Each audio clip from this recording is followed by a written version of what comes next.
everybody. It's Nathaniel Avila recording from Dallas County, and I'm here with Jessica eating candy, Vega, from San Antonio. Don't think I didn't notice. You were eating Sour Patch Kids. Oh, yes. The watermelons. Those are my favorite. No, we're not They're sponsored. good. You can't show that. We're not sponsored. Send us some for free. You think you can get They're good and Sour they Patch keep me Kids? up when I need to be up. Okay. It's late. That's what you use. You say no to coffee. You eat Sour Patch Kids. Man, if I drink coffee right now, I'll be up till like 3 a.m. I'm not trying to stay up that late. Okay. I can stay up that late because I don't have to wake up early tomorrow. So today, what are we talking about today? According to you, Oh, we according are to talking me? about James Arthur Ray is what you told me. Yeah, I did tell Yeah. you that 2 weeks ago. I told you that. Yeah, well, I have other stuff going on. I Oh can't yeah, remember sorry. everything. You got a life. Sorry. I have children that also have lives that I have to stay on top of. That is true. That is true. And Um, then another child that is an adult. Yeah, yeah, there's that. you have to take care of 4 children. Uh, but yeah, what do you know about this guy? Are you completely going in blind? Going in blind, I know nothing. Yeah. Okay. So James Arthur Ray. So let's get started. James Arthur Ray is an American self-help businessman, motivational speaker, and author who was convicted in 2011 for causing 3 deaths through negligent homicide. So let's see what happened there. So let's start all the way in the beginning with Ray's father, who was an Oklahoma preacher at the Red Fork Church of God in Tulsa. Ray has described his childhood as impoverished, claiming that the hardest part of my childhood was reconciling how Dad poured his heart into his work, how he helped so many people, and yet he couldn't pay 4 haircuts for me and my brother. In his 2008 book Harmonic Wealth, which is where he wrote that. So a classmate of Ray's recalled that Ray always dressed well, and he knew he'd make something of himself. So here's where things start kind of not adding up. If he says that his dad was so poor he couldn't even afford haircuts for them, but his classmates are saying that he always was a snappy dresser, how is something's not adding up here? Yeah, sounds sketchy. It does sound sketchy. So he dropped out of junior college in 1978 and eventually started working at AT&T, initially as a telemarketer, later as a sales manager and trainer. So he started his own seminars and motivational speaker events in the early 1990s, launching his first company in 1992. So Ray set up the now defunct James Ray International Incorporated in Las Vegas in 2000. So let's go on to what he would eventually do, so Ray is an advocate for the pseudoscientific law of attraction. His teachings have been described as including a mix of spirituality, motivational speaking, and quantum physics. In an interview, Ray answered about personal responsibility. So this is what he says. So I fully know for me that there is no blame. Every single thing is your responsibility, and nothing is your fault, because every single thing that comes to you is a gift, a lesson. So what do you agree with that sentiment? I don't know about all that. I believe that everything that comes to you. I don't know if I agree with what he's saying. No. I don't know about a gift, but a lot of the things that happen in life can be a lesson or are a lesson. Or what about the idea that nothing you do is ever your fault? Yeah, that's bullshit.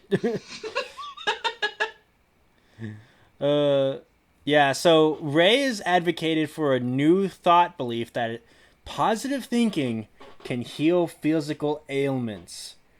He also and he has claimed to have used willpower to stay free of all illness. So, writing for The Guardian, Andrew Gumbel described the pseudoscientific claims as quantum flapdoodle because it claims to be rooted in Heisenberg's uncertainty principle and other tenets of modern physics.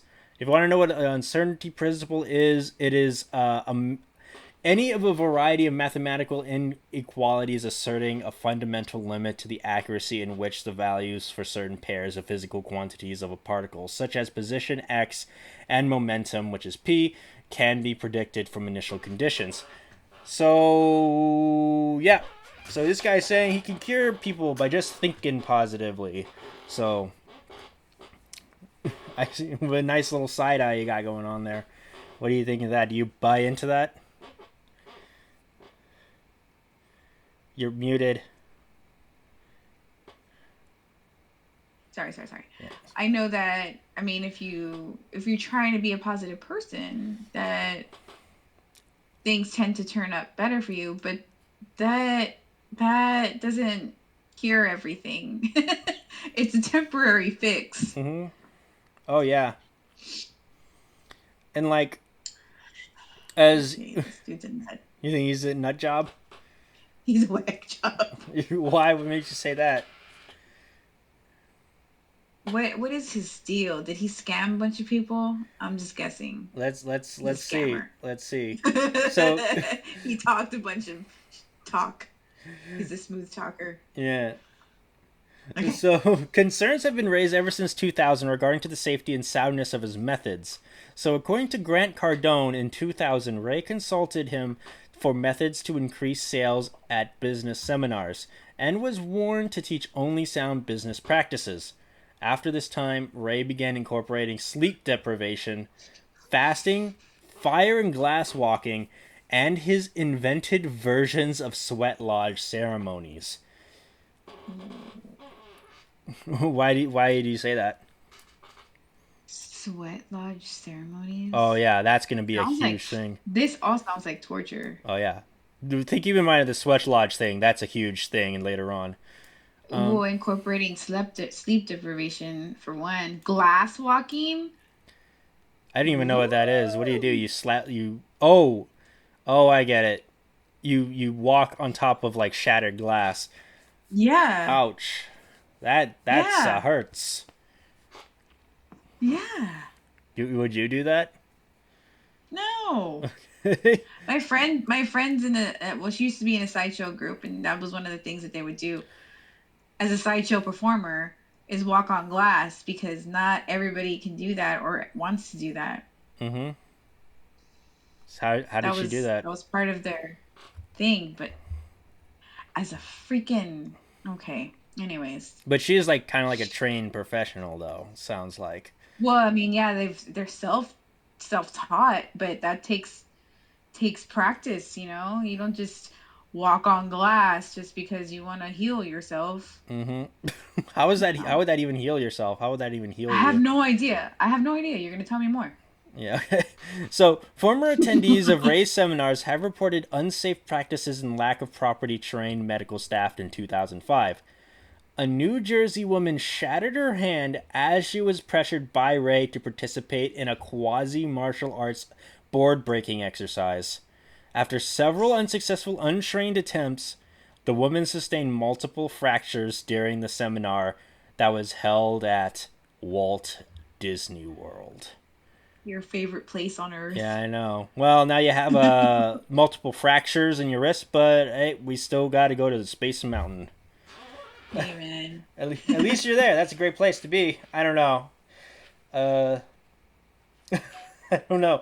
Have you ever... Right, that'd be messed up if it was like, attend my free seminar and you get free tickets to Walt Disney for 2 days or whatever. And that was the seminar. The seminar is to break your hand? Is to like completely shatter your free hand? Tickets. Just kidding. We didn't even know if it was free tickets. All they did was say that it took place in Disney World. Yeah. It could, yeah, I don't know. I don't even know if they even gave him free tickets.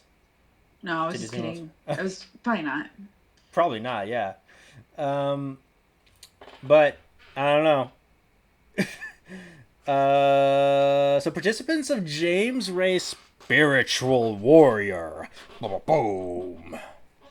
Spiritual Warrior. Exercised in 2006 after signing waivers,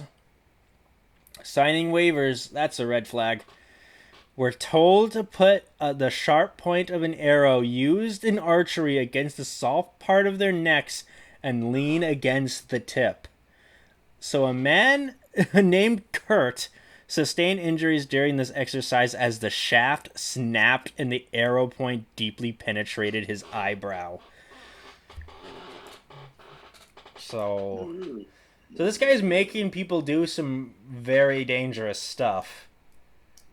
How far will you go to be spiritually free? Free from what? Exactly.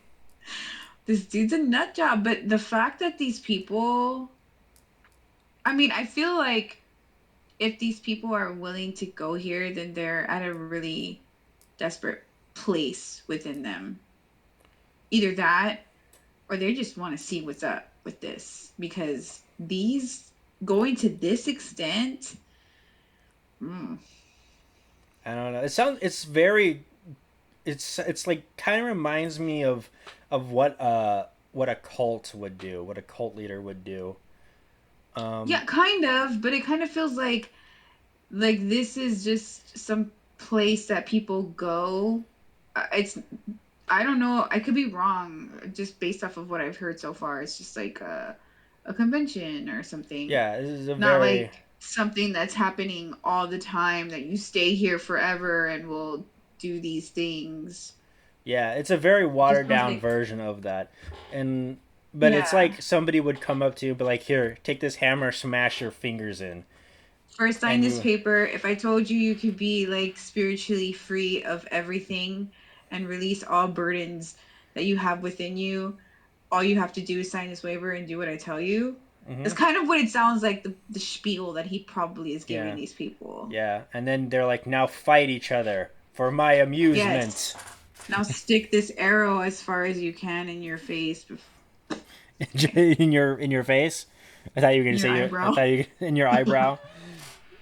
Isn't that what happened? Yeah, well, it snapped and it penetrated into his eyebrow. Um, so in July 2009, Colleen Conaway attended a seminar hosted by James Ray International Incorporated, in which the attendees were directed to dress as homeless people. She jumped to her death at the Harton Plaza Mall in San Diego. She died as a result of the injuries, and according to police, she had no identification on her person. Dang, so I she was a Jane Doe. Well, no, we know her name was Colleen Conaway, but they were At the able time to. of her death. Yeah, I guess so. I mean, they were able to identify her. Um, I don't understand. Why did she jump to her death? I don't know. It's a whole gap. Like, what happened? That's what Uh, I'm saying. Like, I feel like these people are already in a mentally unstable place, and to put them in this kind of situation would either push them this way or that way. I mean, yeah, you don't go to these Which doesn't. seminars when you like feel like you're like when you have everything in order. Right. hmm So, I don't know. I feel like if you dress somebody and have them act like a homeless person when they're already in a bad place mentally, it's not a good thing. hmm So, in 2005, preceding the You know, events. people treat homeless people like they're not, you know, they're not hmm even there. Yeah, it's kind of like an odd precedent though, because sometimes when you give money to homeless people, sometimes they would just use it to further implement Mm-hmm. their own vices. Um, Right. So that's why they just no eye contact. Don't look at them. Just keep and going. sometimes they And, do get really aggressive with you. right. And so that's another reason why you most of the time don't look, don't talk, don't stare. So if it's a person that's already not okay and that's what they get when they're reaching out for help, then it's not a good Yeah, thing. and it's very unfortunate that that's how things are in terms of the homeless population. Mm-hmm. that's why I always Okay. try to, like, if they want food, you just buy them food. Mm-hmm. Stuff like that. Uh, so in 2005, preceding the events of October 2009, a serious injury involving hospitalization was reported at the Angel Valley Ranch during the Spiritual Warrior. Are you convinced that it's cool when I say Spiritual Warrior? Are you going to come to my $5,000 seminar? Nope. All you got to do is just punch your face in. So, so the retreat led by Ray, Verde Valley Fire Chief Jerry Dorkskin's department responded to an emergency call that a 42-year-old man had fallen unconscious after an exercise inside a sweat lodge. So, there's that. So, what do you think about this whole situation? I mean, he's a lot of these people end up becoming injured, and one person ended up taking their own life. Uh, what is up with this guy? I don't know. I feel like that's his thing. He's pushing them as far as he can push them. But I think why though? I don't know what his problem is. He's a weirdo. Okay. So on October 8th, 2009, at a New Age Spiritual Warrior retreat, conceived and hosted by Ray at the Angel Valley Retreat Center in Yavapai County near Sedona, Arizona, two participants, James Shore and Kirby Brown, died as a result of being in a non-traditional sweat lodge exercise for several hours, personally conducted by Ray. Okay, that's also the flag that is behind me. It's the Arizona flag. Oh, okay. No, yeah, you didn't know that this is the Arizona flag. No, I didn't. Yeah. What do you think it was? Just a cool background. I knew it was a flag, but I didn't know it was for one of our states. Yeah, I mean, I do have to give it, like, Arizona does have one of the better flag designs. At least it's not like a seal on a blue background. What? Yeah. But let me see. So 18 others are hospitalized after suffering burns, dehydration, breathing problems, kidney failure, or elevated body temperature. Liz Newman, another attendee, died on October 17th after being comatose for a week. Ugh. So the attendees who paid up to $10,000 to participate in the retreat had fasted for 36 hours during what was claimed to be a vision quest exercise before the next day's purported sweat lodge. During this period of fasting, the participants were left alone in the Arizona desert with a sleeping bag. Although Ray offered them Peruvian ponchos for an additional $250. Oh, he's so generous. So generous. Such a dirtbag. Really? What makes you say that? Because he was charging Come people at the wazoo? on. $10,000 for that retreat? That's a lot. Yeah, and then they were like, starve yourself for a day and a half and then go sleep in the desert. Yeah, yeah. Go sleep in the desert. It gets really cold in the desert too. And he's all like, "Oh, I'll give you I'll give you a blanket or a poncho for $250." I mean, you've already paid 10,000. Why Yeah. This not? You guy's like know. such a comic book villain where he's like, "I'll give you what you need for an additional $500." So, would you pay that? Would you pay him another $250? Fuck no, dude. Really, Oh, you rather take your I wouldn't even chances? be there. I wouldn't even be there, you, like at all. you would not be convinced to pay a ten thousand Hell no. dollars. Get out of here. How much is equivalent to what is $10,000 to you? For me, Yeah, like what that's would like a you? down payment on a house. Okay, A like down payment on a house, or on a car, or buy two cars cash, or pay for some of my kids' college. mhm. Stuff like that. Yeah, like what would you actually use this $10,000 for in real life? What would you use $10,000 for? That's exactly. I just told you. You would put a down payment on another house or buy 2 more cars. That's what you would do. I don't own this house. I don't own a Oh, house. okay. So you know what I mean? Okay. Or I would buy like a car cash because the car I'm paying on sucks paying on it and get a car for my daughter. Okay. Um, you know, a car that you could pay for, Yeah. just pay up. Right. But hear me Or out. put some money towards their college. Yeah. But hear me out. Hear me out. How about you don't do that and come to the spiritual warrior thing? Sounds pretty How fun. about not? You get to sleep in the desert after not eating for 36 hours.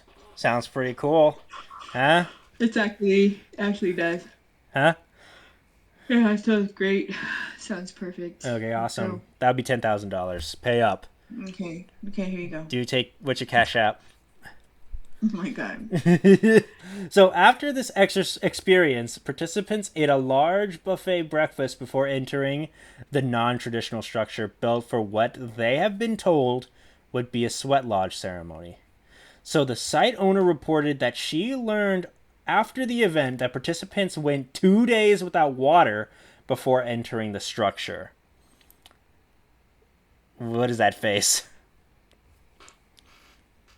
That's not good. I mean, you're gonna sweat, so that means you're gonna get dehydrated. And to not have any water in you for 2 days, that's like a fucking express way to death, Oh man. yeah, you're gonna like dehydrate. You're gonna like dehydrate so fast. Shrivel up like a raisin.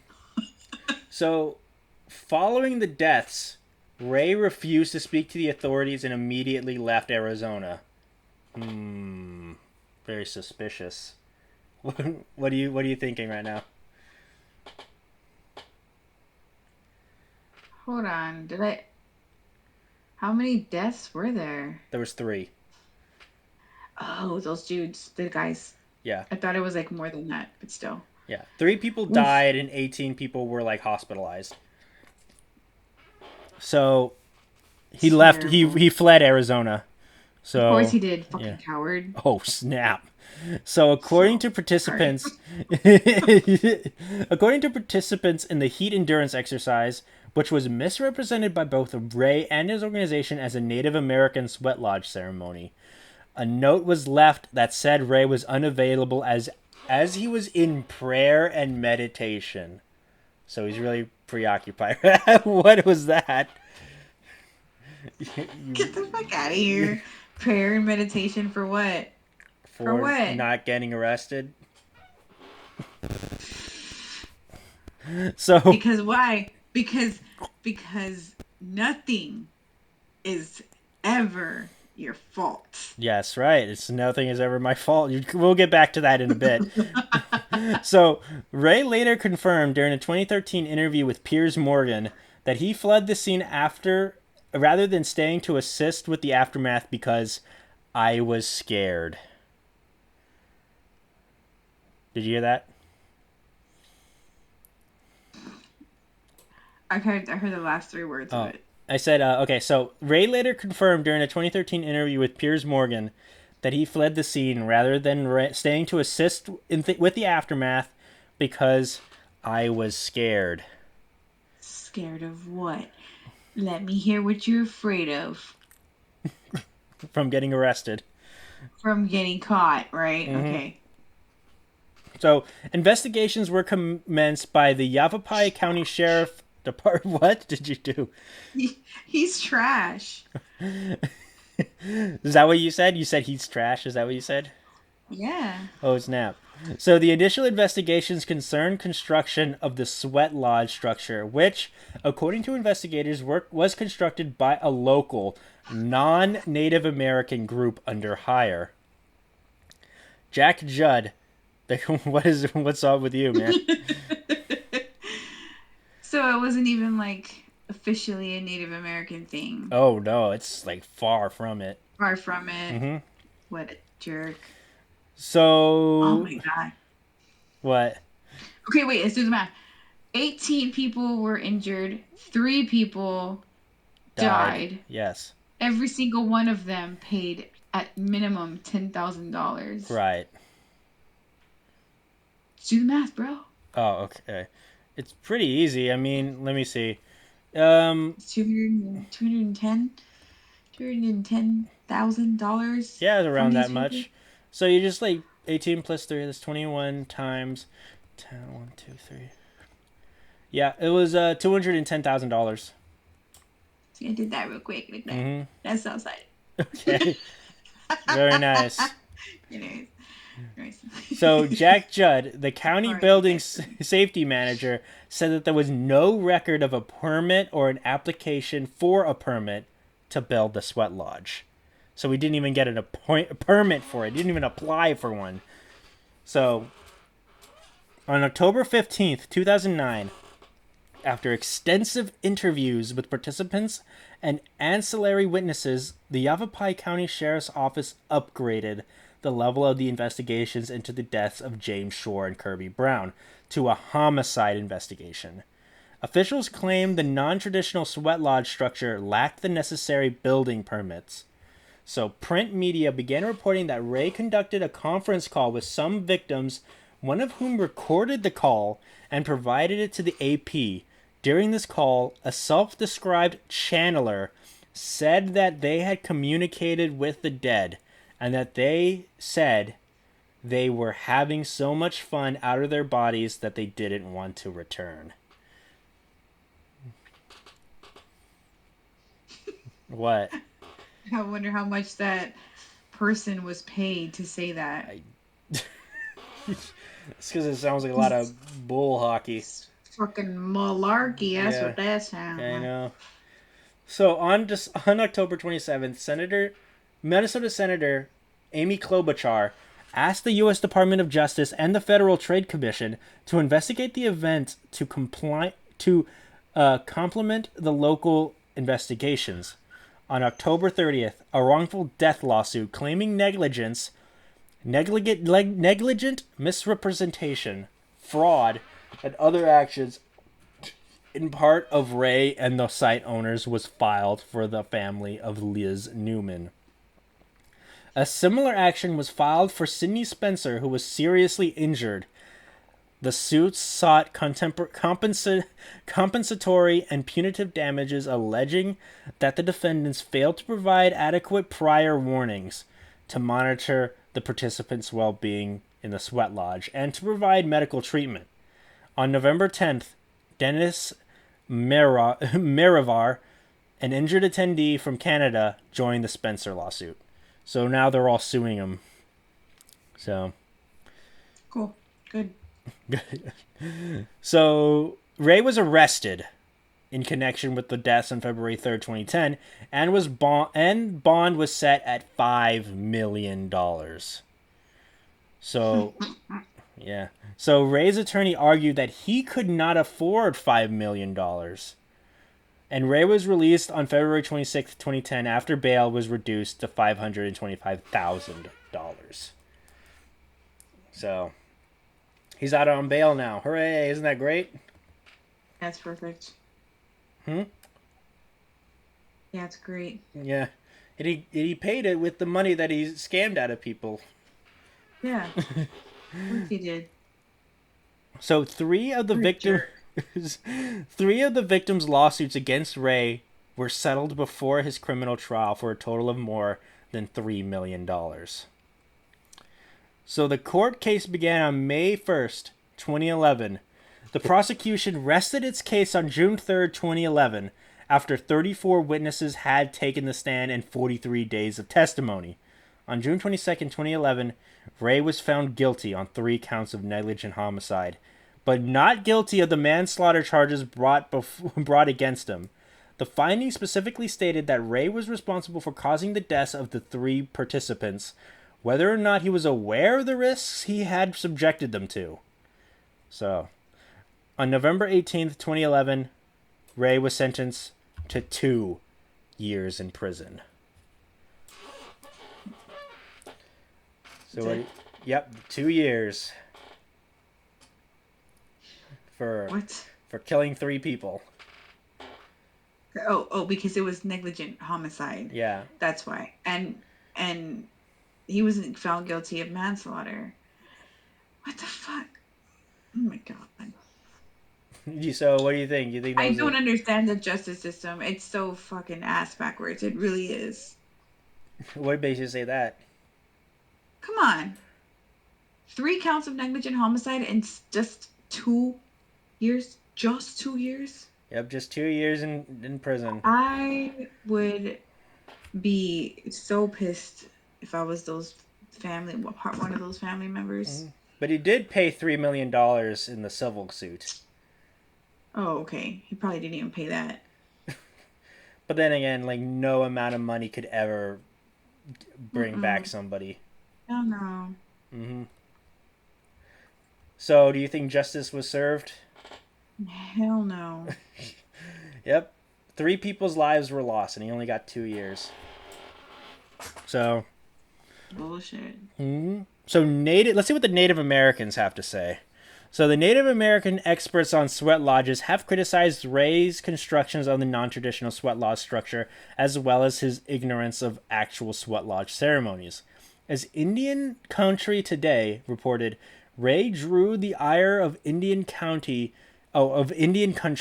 from the start because the ceremony which he was selling bore little, if any, resemblance to the actual sweat lodge ceremony.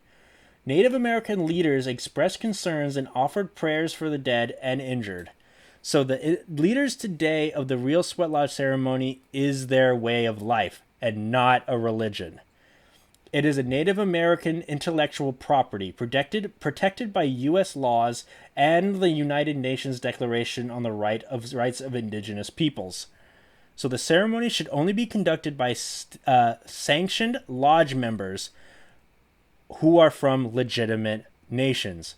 Lakota spiritual leader Chief Arvoy Looking Horse emphasized that what Ray inflicted in his New Age customers was not an authentic Native American ceremony, and that Ray had no connection to any Native American community and no training on how to lead an actual sweat lodge.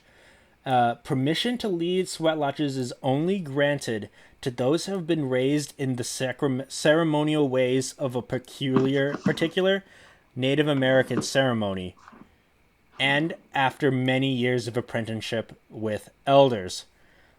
So other dangerous actions taken by Ray, he continued, include the structure's unusual construction and from non-breathable materials, charging for the ceremony, which is seen as extremely inappropriate to many participants, and an excessive length of the fraudulent ceremony. So that's what the Native Americans have to say about that. So what do you think? They're saying that what he did was not right. Well, they're saying it's not right, and that like the nuances of this entire thing is very sacred to them, and how much attention is needed in order to do something like this safely and legitimately. Yeah.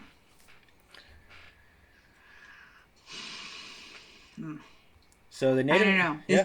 This guy's whacked up. So, the Native American community actively seeks to prevent abuses of its traditions. So, according to Taliman, native healers, and spiritual leaders have been speaking out for decades about the abuse of sacred ceremonies, and continue to oppose the appropriation and exploitation of sacred ceremonies. The Angel Valley owners announced that they have accepted Native American friends' help to heal the land. On November 12th, 2009, news reported Oglala Lakotas filed a lawsuit. Oglala Lakota delegation of the Black Hills Sioux Nation Treaty Council versus the United States against the United States, Arizona, Ray, and site owners, to have Ray and the site owners arrested and punished under the Sioux Treaty of 1868 between the United States and the Lakota Nation, which states that if bad men among the whites or other people subject to the authority of the United States shall commit any wrong upon the person or the property of the Indians, The United States will proceed at once to cause this offender to be arrested and punished according to the laws of the United States, and also reimburse the injured person for the loss sustained. So the Oglala Lakota delegation believes that James Arthur Ray and the Angel Valley Retreat Center have violated the peace between the United States and the Lakota Nation and cause the desecration of our sacred sweat lodge by causing the death of Liz Newman, Kirby Brown, and James Shore. So, yeah. So the Oglala Lakota delegation also claims that James Arthur Ray and Angel Valley Retreat Center fraudulently impersonated Indians and must be held responsible for causing the deaths and injuries and destroying evidence by dismantling the structure they constructed for this fatal heat endurance event, which they claimed was a sweat lodge ceremony. So they tried to cover up. They tried to get rid of evidence. That's no good. So the lawsuit seeks to have the treaty enforced without seeking monetary compensation. So the lawsuit was eventually dismissed on October 2010 on the ground that the case was based on a good that was being offered, and the judge deciding that the sweat lodge was a service rather than a good. So there goes that. What? What do you mean, what? Based on that, it was being offered. Sweat lodge was a service rather than a good. Yeah. Help explain that to me. Well, a good are items that satisfy a human's wants and provide utility, which is like, for example, to a consumer making a purchase of a satisfying product. But a service is a transaction in which no physical goods are transferred, which from the seller to the buyer. So the judge said that it was more of a service than a good, and they filed it that it was being a good, and because of that thing alone, the judge was like, dismissed. Get that out of here. Wow. So, yeah. What do you think about that? About the Native Americans' actions on this? I feel bad for the Native Americans, especially since this is a tradition that they think is super like sacred and stuff, and people like this guy going in and pretty much taking the idea of it, and these people died and a lot of people were injured, and he pretty much got a slap on the freaking wrist. They did what they could to try to punish him, but the justice system once again said, yeah, no, bye. Yeah. So, yeah, man, like, for, like, the longest time, ever since the colonization of the Americas, the Native Americans have been given, like, a really shorthand all throughout history. So... I know. Yeah. I watch a lot of Bailey Sarian. She has this new series called Dark History. Mm-hmm. And one of her episodes, she talks about the Trail of Tears. And I think I briefly heard of it in high school, talking through history and stuff, but never to the depths that she covered it. And it's so sad. It's so sad what happened to the Native Americans. People came over here. So yeah. Yeah. So it still freaking happens, clearly. Oh yeah. So on July 12th, 2013, Ray was granted a supervised release and left the state prison near Phoenix, where he had served his sentence. So he's released from prison. Hooray! Isn't that great? So he's a free man. He's a free man. Well, no, he's under supervised release, but he's no longer in prison.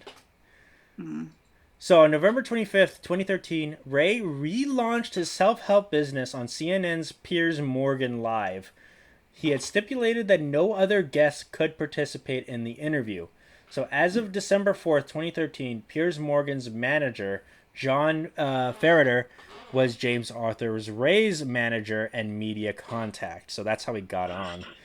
So Kirby Brown's parents have challenged motivational speakers and self-help gurus to sign a pledge of integrity, the Seek Safety Promise, and Ray has so far declined to do so.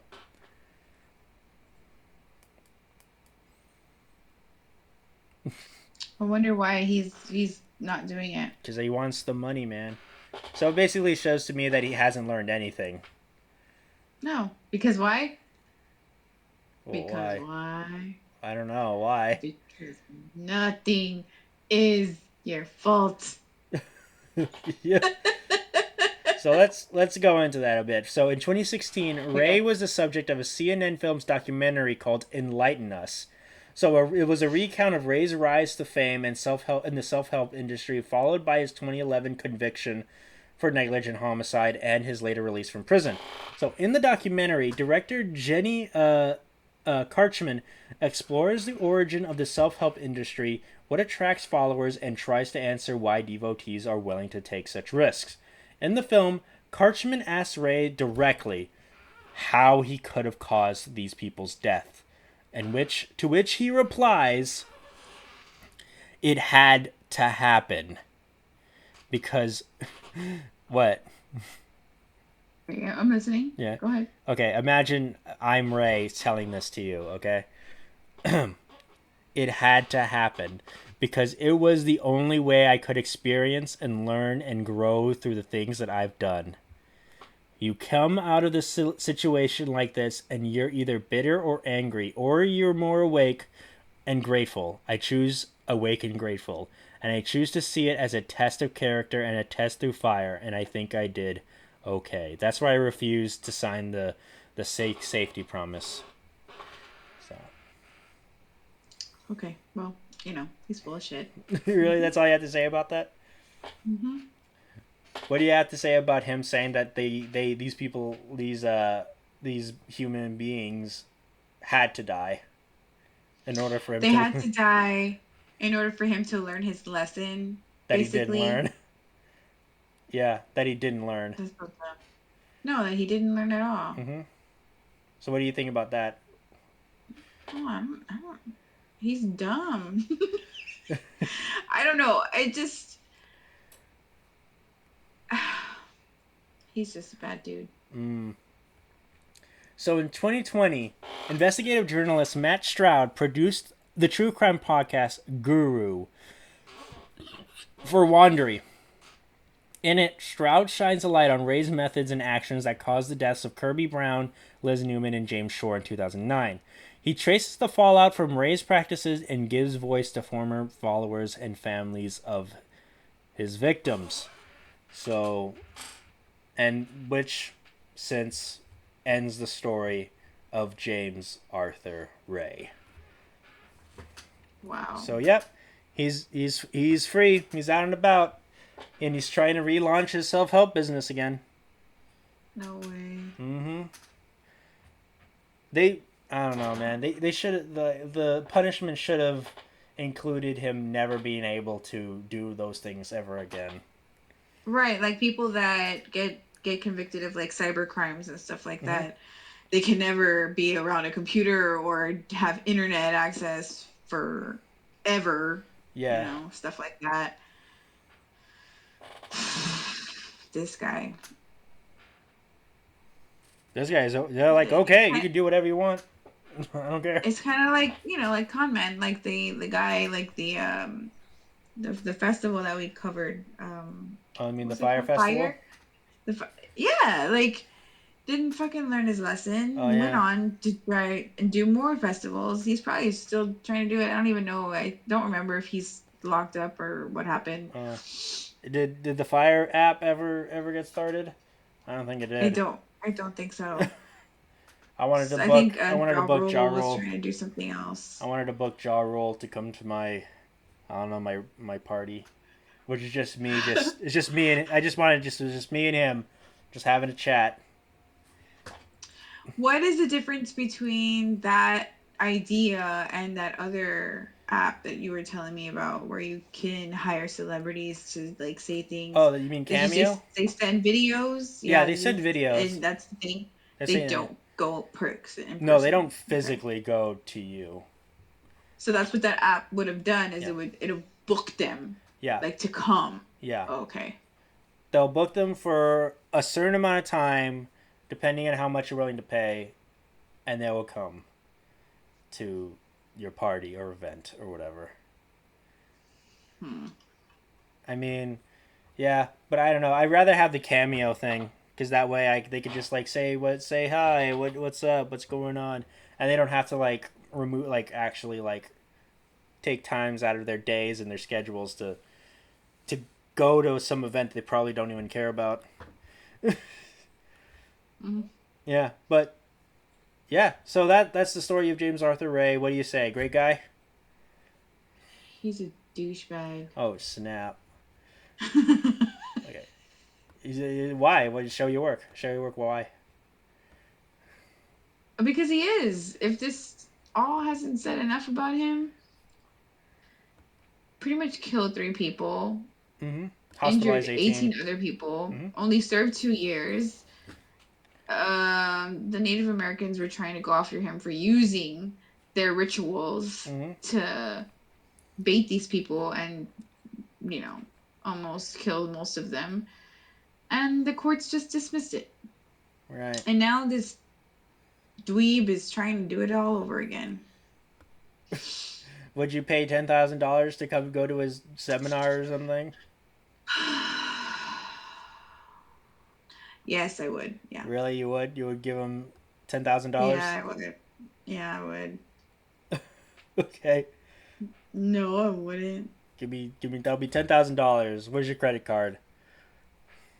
Get out of here. Give me your credit card. It's mine now.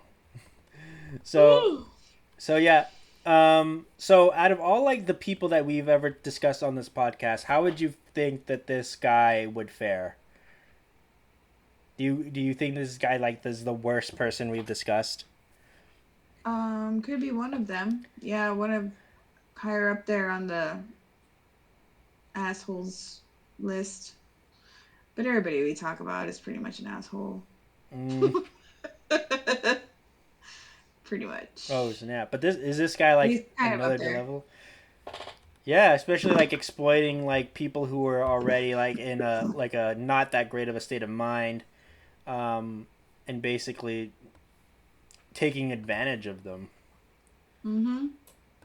By saying these weird things, like saying you just gotta think positive, man, and that's it. That's all you gotta do. Yep, that's terrible. So yeah, so yeah, that's the story of James Arthur Ray. What did you think about this entire situation? It's a bad situation, yeah. It's a crappy situation, period. And I feel bad for those families. I feel bad for the Native Americans, and it just sucks that this guy's gonna probably hurt more people and get another slap on the wrist. I guess maybe it's because there isn't really harsh enough punishments for these type of crimes.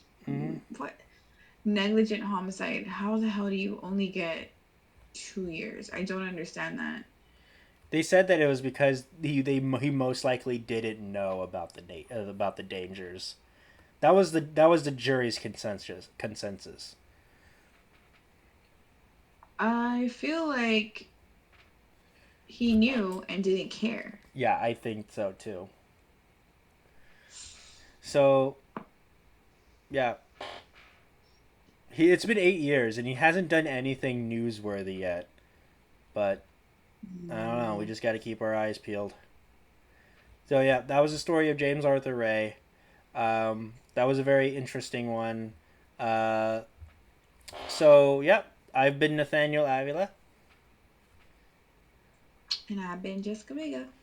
And we'll see you guys next time. Bye.